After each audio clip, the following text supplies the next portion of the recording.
Arm Miljoen de Spits erop bieden. Willen zij naar de nieuwe supergemeente in Noord-West-Friesland.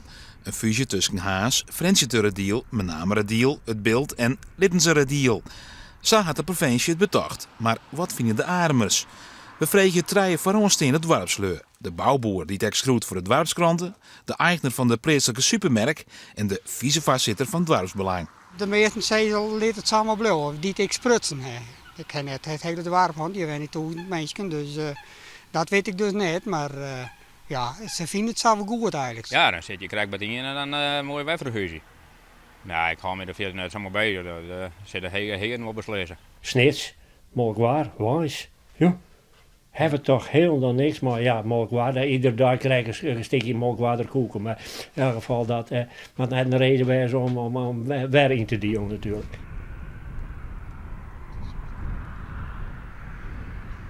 Persoonlijk, ik wel. Maar ja, het gaat al even via de computer en die soort dingen. Dus nou wil je wat willen van de gemeente. Dus ja, wat dat betreft maakt het net zo goed uit. Wat laat dichterbij jou? Haas en Friesjes. Dat laat echt erbij. Dat is, De heien meer mooi. Qua gevoel.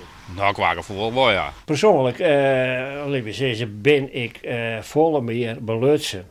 En dat komt ik door mijn vak. Belutsen bij het Noordwest, de bouwhoeken. Ik ben bij wijze van spreken vaker in Sint-Anne in ons huis als hier in het café. Sorry.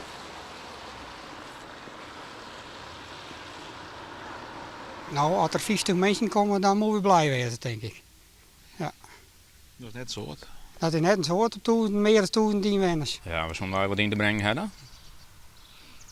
Had je net geen, zeker net. Nee, dan net, nee.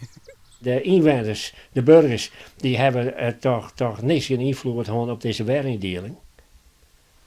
En dat ze zeggen, nou, ze bescheuren het maar. Nou, dat kan ik me wel wat bij voorstellen.